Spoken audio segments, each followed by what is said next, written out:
Hey, what's going on, guys? What's going on? I got this really interesting comment that I wanted to kind of dig into. And basically, there's a brother who feels like his boss is jealous. His boss is jealous because he's been making so much money in the stock market. He literally made this comment, and I thought it was such a great comment. It was literally like the comment of the week. So I thought I would address this on the Black Financial Channel today. So make sure you hit the thumbs up button, share, subscribe, and all that good stuff. We're going to get started on the Black Financial Channel right now.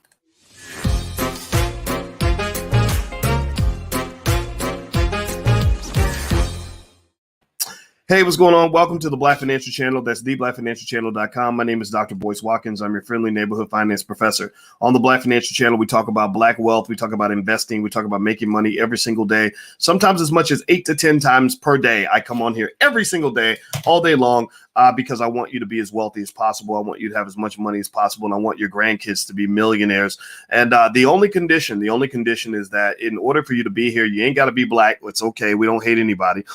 But you got to understand that we go by the B1 philosophy. B1 means that we are here for the Black community to close the wealth gap and to build wealth in our community, putting our community at the top of the priority list. B1 also means that we believe that Black people will be number one in the world in financial literacy and economic intelligence by the year 2070. And B1 also means that we understand we must be one in order to be successful. Now, if you agree with that philosophy, if that resonates with you, put a B in the number one in the chat, hashtag B1, put a B1 in the chat. If you agree that we need to make ourselves a top priority, that's very important. We start every conversation off with the B1 philosophy because I need you to know where we're coming from. I'm not a finance professor who happens to be Black. I'm a Black man who happens to be a finance professor. So hit the thumbs up button, hit the thumbs up, share, subscribe button if you haven't done it yet. Now, somebody asked, do I have a boss? The answer is no. I have not had a boss since about probably 2010. My last boss, my last boss was Syracuse University.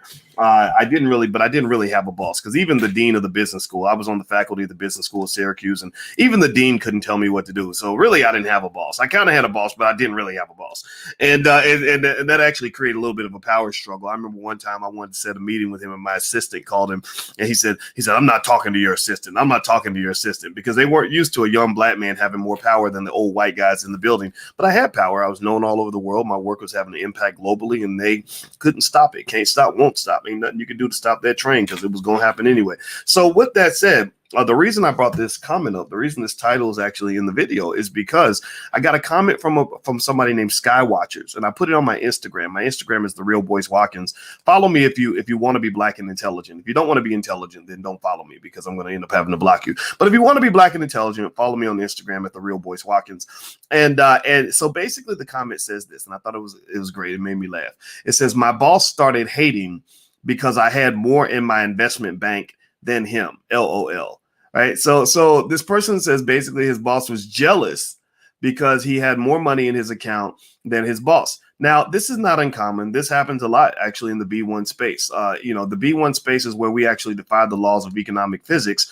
Everybody that tells you that Black people can't build wealth, and everybody that tells you Black people are destined to be poor just because your skin is brown, that doesn't apply in this particular space. Actually, in our space, having brown skin is a premium. In our space, having brown skin means you're probably making more money than most of your white friends. Having brown skin in our space means you're doing better than most people. In fact, raise your hand, put a yes in the chat if you have more money now than you did 2 years ago because you've been following the B1 philosophy, because you've been investing, because you've been putting money into your investment account consistently. Say yes in the chat if you are making more money now. And the reason that that's important is because when people talk about things like wealth gaps, when they make these ridiculous assumptions, again, I'm a theorist, I'm a researcher. I understand how all this data works. I understand it to deeper. I understand it the way Nas understands how to write a good lyric, or the way Michael Jordan understands how to put the ball in the hoop. That's how I understand economics and all this, in the dynamics of it. And I can tell you one thing about economic dynamics is that people make assumptions. People often assume that where you are determines where you're going to be, and they also assume that where you are determines where how far you can go. I remember when I graduated from college, and I was a hardworking student. I actually graduated at the top of all the finance students. I was actually number one. I got the Wall Street Journal award for that. And there was this Black lady, a Black girl. Now remember, sometimes even your own people that look just like you can be the biggest haters on earth. Sometimes the biggest Klansman in your life is another Black person. And so anyway, so this ridiculous lady came up to me and she said, I don't know why you study so hard. You only gonna go as far as white people want you to go. And I remember thinking, what the hell kind of crap is that? Who would ever say something like that? Who would ever say something like that with to another black person? That doesn't even make any sense. That's crazy to me.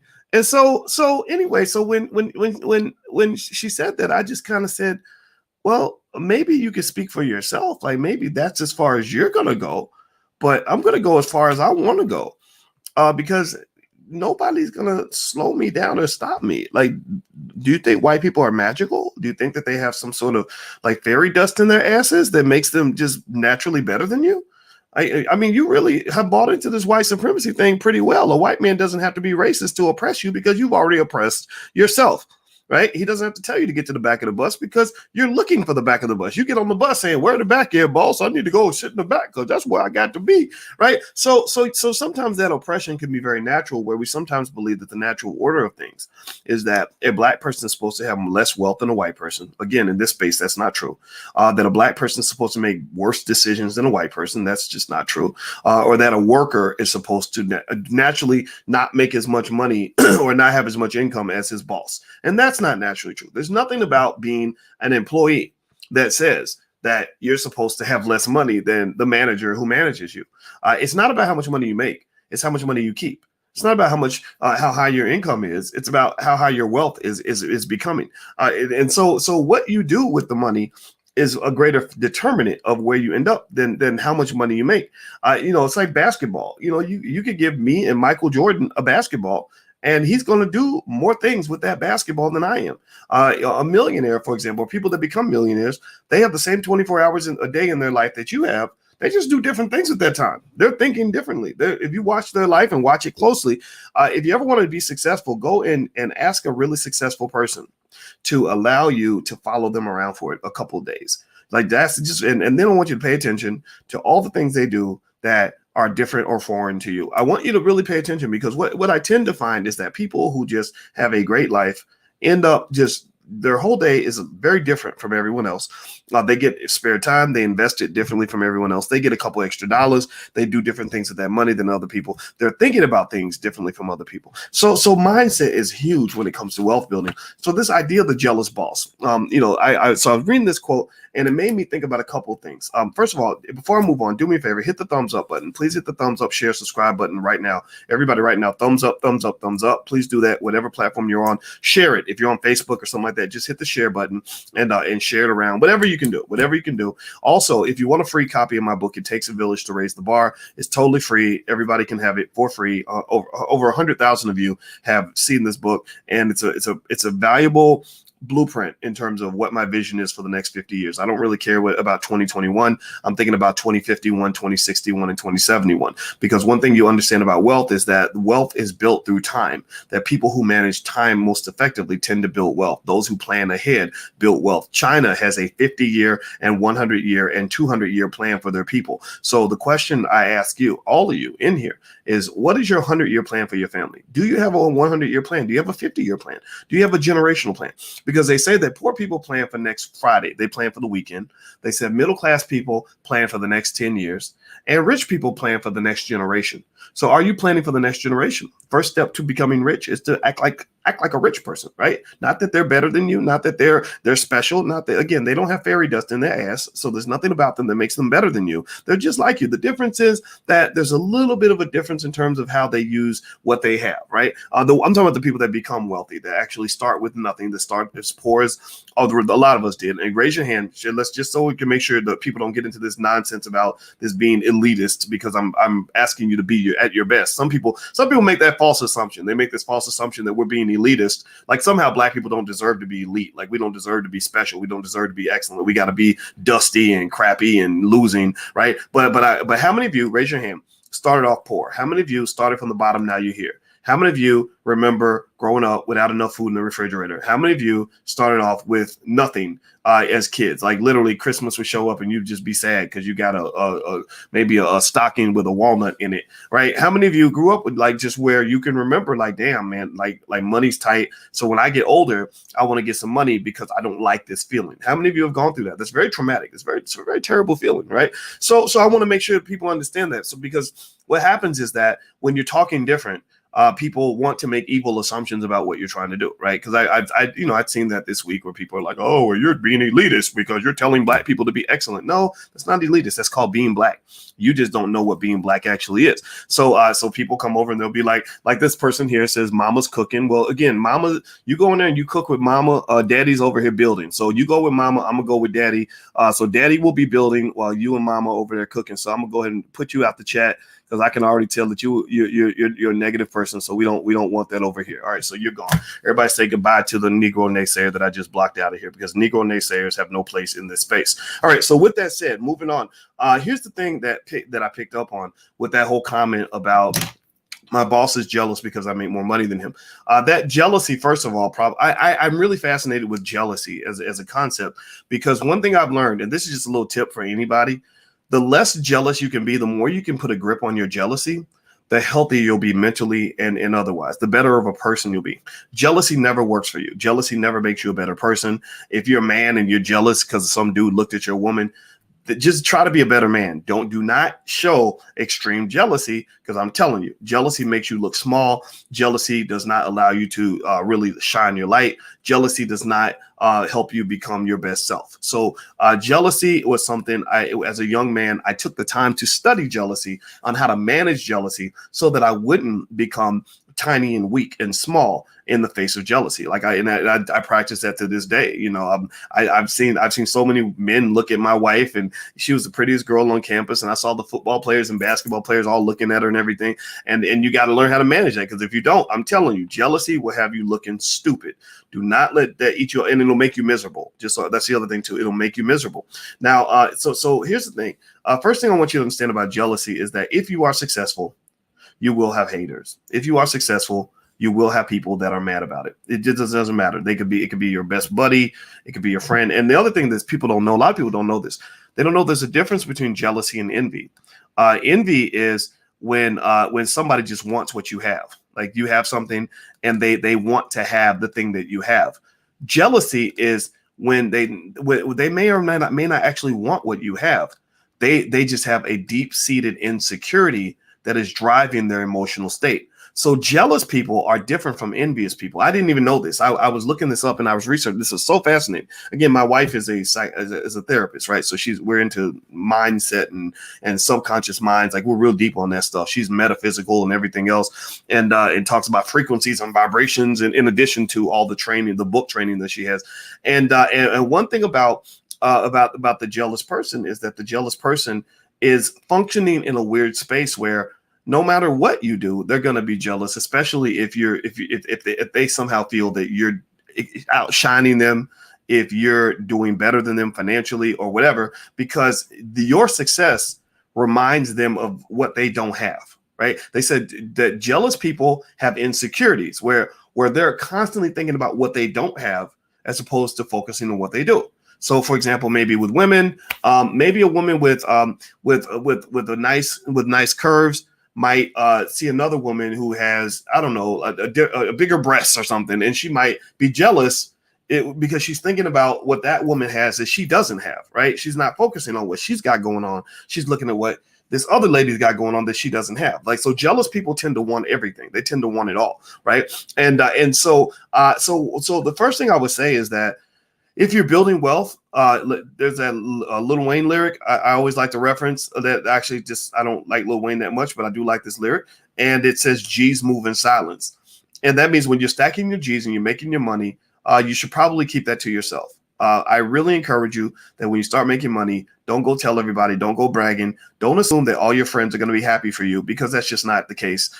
Sometimes your best friend will be the most jealous person in your life and you won't even know it. They'll secretly be wishing for your demise. I learned that the hard way in college because I worked really hard. You know, it was my first time really doing well in school. I was at the University of Kentucky, and I had gotten all these scholarship offers, and I was telling my buddy about it. And I was like, yeah, man, the law school let me in, and I got into this school and that school and that school. And I didn't realize that he was kind of feeling some kind of way because a lot of these same schools were rejecting him, or they were waitlisting him, but they were letting me in and giving me a full scholarship the same day. Like, oh, we got to snatch up this guy. And I'm bragging like, yeah, man, look at what happened. You're thinking your buddy's happy for you. No, that ain't always the case. That ain't always the case. So basically what I would say is that keeping stuff to yourself is just kind of a good way to kind of handle stuff like that, especially when you're talking about dealing with a boss. When Alicia was in her PhD program, I don't think she'll mind me sharing this with you. Her father, who is a brilliant guy, he was a scholar just like me. I really believe people are attracted to people who remind them of their same sex or their opposite sex parent. And so her father was a professor just like I am. And her dad used to say, when you go into that program, do not let your bosses know anything about your life. Do not let them know anything about, don't tell them where you live. Don't tell them what your husband does. As far as they know, you're a struggling single black mother who's just trying to get by on welfare with the babies, right? He said, don't tell them that your husband is, don't tell them that you have a husband who is, well, maybe, I don't even know if they knew that, right? So don't even tell them that you have a husband. Don't tell them how much money he makes. Don't tell them what he does for a living. Don't talk about where you live. None of that. And that was really like news to me. I'm like, why would people care? Why would people be jealous of like where you live? Well, because people have an innate hierarchy that they kind of commit to, right? This idea that because I am your superior, I'm supposed to be ahead of you. And also maybe white privilege kicks in, right? Because I'm not only am I white, but I'm also your white boss. So I'm white and I'm your boss. So white privilege tells me I'm supposed to be doing better than you, that you're supposed to be in the struggle, and that I'm supposed to be supporting you because I want to help out those poor, pathetic Negroes. But she wasn't a poor, pathetic Negro, but she kept it to herself because the jealousy is real. They would have derailed her. Actually, she started her PhD program with 5 other black students. All of them flunked out. All 4 of them were booted out at some point, involuntarily. She was the only survivor. She was the lone survivor. When I finished my PhD, I was the only black person in the world, only African-American on earth that finished a PhD in finance in 2001. I swear to God, I'm not making this up. 2002, I'm sorry. 2002 is when I finished my degree. And I did not know until I walked across the stage. I thought about it. And I said, oh my God, there's nobody else. Nobody else made it. But a lot of people started, not a lot of people finished. So that jealousy thing, that's real, right? So keep it to yourself. The other thing too that you got to remember is that you'll rarely have a hater that's really doing better than you. And so a lot of times people's behavior and nastiness and jealousy is a reflection of how they feel about their own life. Miserable people tend to be miserable toward everyone. So like if you see somebody on the internet that's constantly cussing people out and yelling and screaming and F you and I screw you, you ain't crap, I don't like you, that's usually because they're just not happy. That has nothing to do with you, has nothing to do with the person they're talking about. It's because they're shadow boxing every day. They go to bed and they're sitting next to a liquor bottle, drinking themselves to sleep every night in between tears because they're just mad that their lives are just a mess, right? So ultimately, that's another thing too. Like you shouldn't take jealousy personally. It's not about you, it's about them. Also, the other thing, one other thing I wanted to mention to you about that is also that when you talk about this guy's comment about his boss getting jealous of the money that he was making on his stocks, you got to stop living off this assumption that that just because somebody makes more money than you, that means they're going to have more wealth than you. The connection between wealth and income, it's like the NFL. It's like, what is the connection between a fast sprinter, a guy who can run the 40-yard dash really fast, and their success in the NFL? Well, there's some connection, right? If you run the 40-yard dash in 4.1, 4.2, 4.3 seconds, then you got a good shot, right? You got something other players don't have, right? You've got a great opportunity to be a great player. But anybody who's a football fan understands. I saw Jeff Lightsey Jr. in the building. Shout out to Jeff Lightsey Jr. for Ball Sports. He'll tell you in a second. Jeff will tell you in a minute, and Jeff confirm it if you're listening, that a 40-yard dash is not a predictor of how great you're going to be as a player. That having a fast 40-yard dash is not a guarantee that you are going to be a great NFL player. And there are plenty of players like Tom Brady, who I think Brady had the slowest 40-yard dash in NFL history or something ridiculous like that, who became great players, right? So income and wealth are the same way.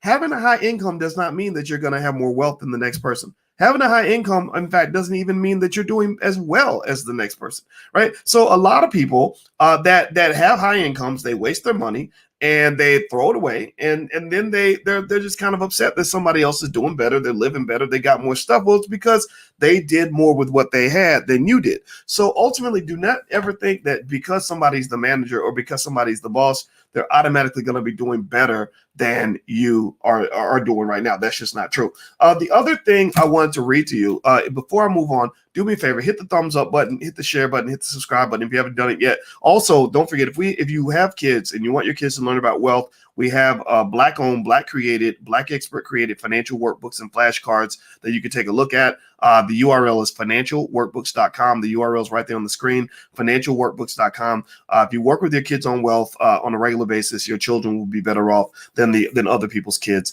The sooner you get them started, the better they're going to be. Wealth is a culture. Wealth is just not a training. It is a culture. Get them in the culture of wealth. And what's going to happen is that you're going to find that your children will be able to make more money in a week than a lot of people make in a year. And they're going to be able to do it without even having to go to work ever at all. A lot of Black people are going to think that they're like some sort of magical super Negro that came from another planet, when the reality is that they just had good parents. So feel free, allow us to support you. You don't have to do it all by yourself. We've got stuff in place where a tiny little investment to buy that book or those flashcards for your kids can make all the difference in the world. And then when they're giving, they're accepting some amazing award at the age of 40, they will talk about what their parents did for them when they were 5 or when they were 10. Okay. The other thing too is I want to remind everybody listening. Again, we're not just about talk, we're about action as well. So each week I'm going to remind you, and I reminded you guys on Twitter. My Twitter is Dr. Boyce Watkins 1, Dr. Boyce Watkins and the number 1. And on the Twitter, I mentioned to you this morning, I asked you, did you invest a little bit this week for your kids? And that's a reminder that every week, and I'm gonna remind you that every week. I love to repeat myself because that's how you reshape a culture, is you repeat yourself. So I'm going to repeat myself on a regular basis, and I'm going to say, hey, did you remember to invest something for your kids? Because I really want you to do that every week, because that's going to make a big difference. I promise you. Okay, the link is financialworkbooks.com. That's financialworkbooks.com. So hit the thumbs up button, hit the thumbs up, share, subscribe button. Before I head out, I want to read something to you. This is called How to Deal with Jealous People. Give me a yes or no if you have people in your life where you've had experiences where jealousy popped up and you didn't deserve it. How many times, how many of you have haters in the building?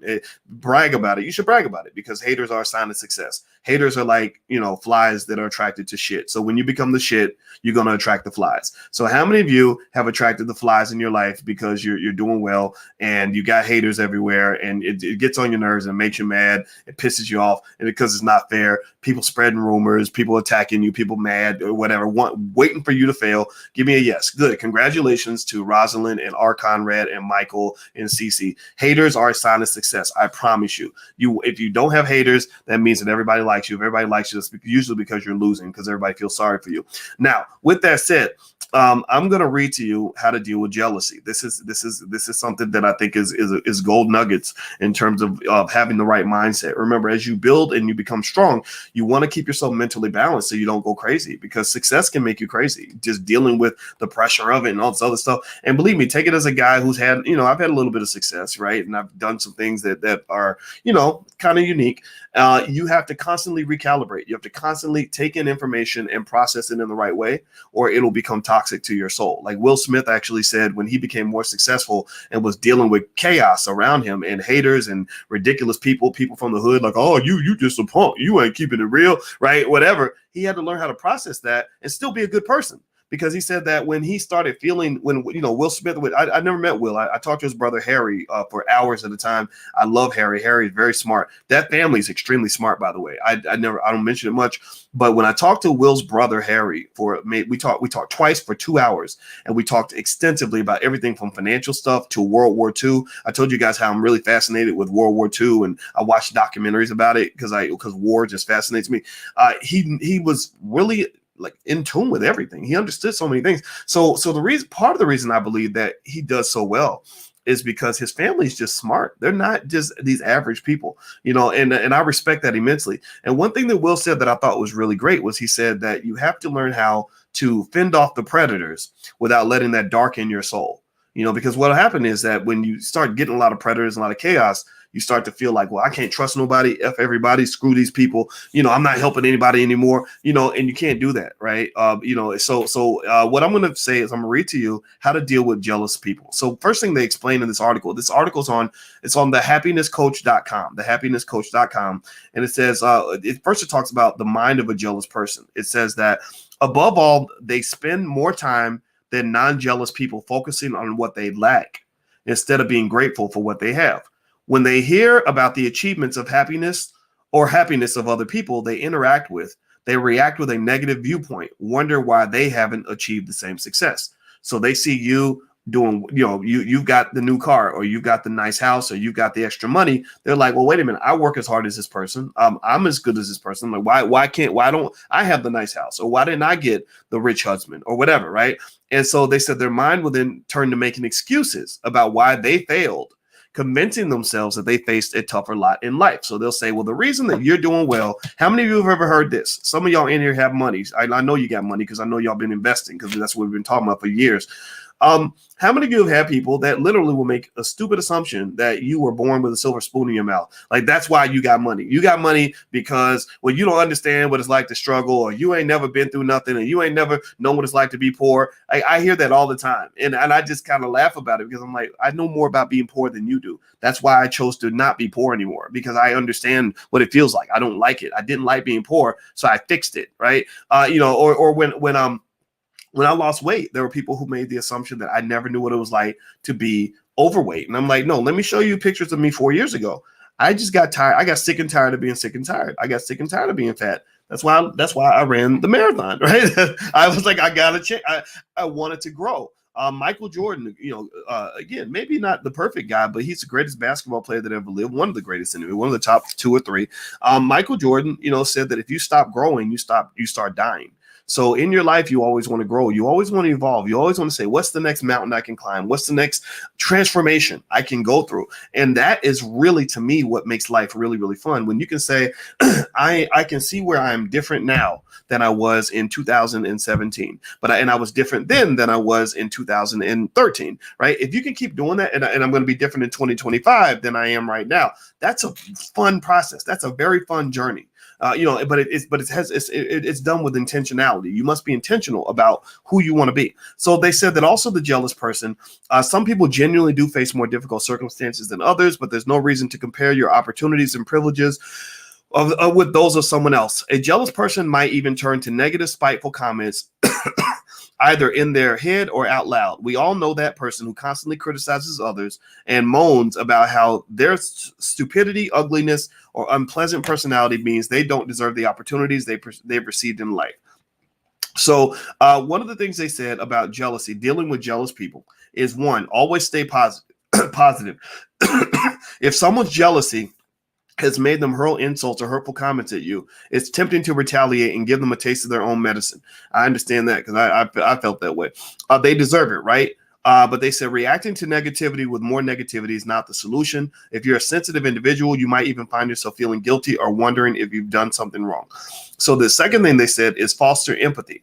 You've just learned all the psychology of jealous minds and where this horrible feeling comes from. It's time to put that knowledge to good use by developing a sense of empathy with the person who's jealous of you. Instead of seeing them as a mean-spirited adult or a bully who has an in for you, try and see the scared and sad child that lies beneath the veil. And that's really true. And this is something I try to remember. A lot of times when you see people that are crazy, mean, and aggressive and nasty, it's because deep down they're very insecure. They're scared little children, and they're crying themselves to sleep at night. And that's what it is. 3, turn the focus on them. They said the more you blabber on about how happy you are and how great your life is, the more you risk triggering the insecurity of the other person. So don't go bragging. Try to be humble about it, right? So people say, I saw you got that nice new car. Wow. Don't sit and talk about the features of the car and how great the car is. Turn to them and say, yeah, and I saw that your son graduated from high school. Way to go. And so how have you been? How do you feel? That's one thing George Fraser actually taught. George Fraser is a very smart man. And he basically has what appears to be a rule that he uses, where he wants to talk about you. he wants to ask you how you're doing. He uses your name, and he talks to you specifically to say, he's talked about it on this channel, by the way. Just look it up. On drboycetv.com, I did an interview with George. He's a brilliant guy. I love this man. He's one of my fatherly mentors. Him, Dr. Claude Anderson, Kenny Gamble. Those three guys are kind of in my Hall of Fame as far as like great black men. I hope I didn't miss anybody. But anyway, long story short, when you're talking about sort of dealing with another person's jealousy, support them, be kind to them, talk about what's going on with them. Don't focus on yourself, especially if you're the one who's doing better than them. Don't take negative comments to heart. They say when someone you interact with feels the dangerous pangs of jealousy and impulsivity, it makes them give a mean or hurtful comment. It's sort of like they're inviting you to play a game with them. So they're trying to pull you into the darkness, the dark space that they live. They're trying to bait you in, right? They said, if you retaliate, you're accepting their invitation to play the game, but you can always opt out. Smiling through gritted teeth after someone insults you is easier said than done, but you can at least go silent and attempt a poker face. Besides, it's entertaining to watch the confusion wash over their face. So when they're giving you a big ball of negativity and you give them a smile, that's gonna make them say, "What the hell? Like you're supposed to be mad at me. You're supposed to clap back, right?" And I'll tell you the temptation to clap back, woo, it's very high, especially if you're good at. I'm pretty good at clapping back. I'm good at that, and I try my best. When I'm at my best, I do my best not to constantly clap back, right? But sometimes I do. Sometimes I clap back. I ain't gonna lie. But really the best way to approach that is to not just let them sit in their ball of misery by themselves, and that'll probably frustrate them more, maybe, but at least they'll know that you're above that fray. 5, be direct. If the other techniques on this list sound too much like manipulation to you, or they're simply not working, here's a slightly more out there method you can try. Just calmly ask the other person why they're treating you how they are. It's probably best not to hurl the accusation of jealousy immediately. Most people don't like to think of themselves as jealous, and their egos will probably protect them by thinking up alternative justifications. Instead, let them reflect on the situation. Ask if you've done anything wrong and explain you want to build a more positive relationship. In some cases, the relationship may be damaged beyond repair, and the person will simply deny acting in a vindictive way. If this happens, cut your losses and move on. So that's interesting. So maybe just say, so why would you say that to me? Like, I haven't done anything to you. I haven't attacked you. I haven't harmed you, right? So maybe that's, I like that. I actually think that's a good approach. 6, practice kindness toward jealous people.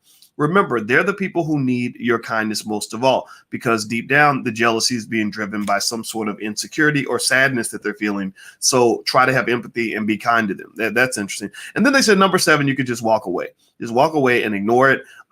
They said 8, be protective over your mental energy. Learning who deserves your energy and attention is an important skill to develop in life. If you decide your relationship with someone is important to you, you might decide it's worth working through the issues with them, but you need to take a long, hard thought about what your true motives are. Do you really care about that specific person, or are you just a people pleaser who is desperate to be liked by everyone, right? That's interesting, right? So a lot of people don't deserve your energy. That's the other thing too. The more you try to do, the more you got to kind of decide, like, okay, you know what? You're not really seeing where I'm coming from. So my goal is not to convince you that what I'm doing is okay, or that I'm an okay person. That's really interesting. They said devote your energy to the right people, which to me sounds like a little bit of a repeat of the last point. So that's my 2 cents on it. I saw that comment and I thought it was really, really powerful. The comment's on my Instagram. If you want to go make a comment on the comment, it's my Instagram is The Real Boyce Watkins. So feel free to follow me on Instagram. And basically, the comment was about a brother who says that my boss started hating on me because I had more in my investment bank than him. LOL. And so that jealousy is real. There's a way to deal with it. And I say, keep making your boss jealous. Keep making that money. Just don't tell your boss. Don't go telling everybody how much money you have, because that's a recipe for problems and a big recipe for disaster, if you ask me. Now, do me a favor, hit the thumbs up button, hit the share button, hit the subscribe button. And also, if you want something free from the Black Business School that you can do to get better at stock market investing, we actually have something called the Black Stock Market Challenge. So if you want to do the Black Stock Market Challenge, it's totally free. When you get done, you'll be a better investor. Go to theblackstockmarketchallenge.com. The URL is right there on the screen. So if you go through the Black Stock Market Challenge, I guarantee you're going to be smarter. And also tomorrow, we're going to have class at 11 a.m. Eastern. We have class every Tuesday at 11 a.m. And so if you want to join us, feel free to go to the blackstockmarketprogram.com. So feel free to go there as well. The first month is free. So there is a fee to be in the program, to be in the group, but it's worth it. If you don't feel like it's worth it, we give you your money back. And the first month is totally free. So feel free to go give it a try, the blackstockmarketprogram.com. All right, guys, I'm out of here. Hit that thumbs up button on your way out if you could. I got to run to a meeting, but I love you guys. And you will hear from me later on today because, like I said, every day I love talking about financial stuff all day. And I love sharing with you what I'm reading, what I'm seeing, and what's going on in the market. So keep making that money. Keep being smart. Put your kids ahead of the curve. You're going to win. Talk to you guys later. Be good. Peace.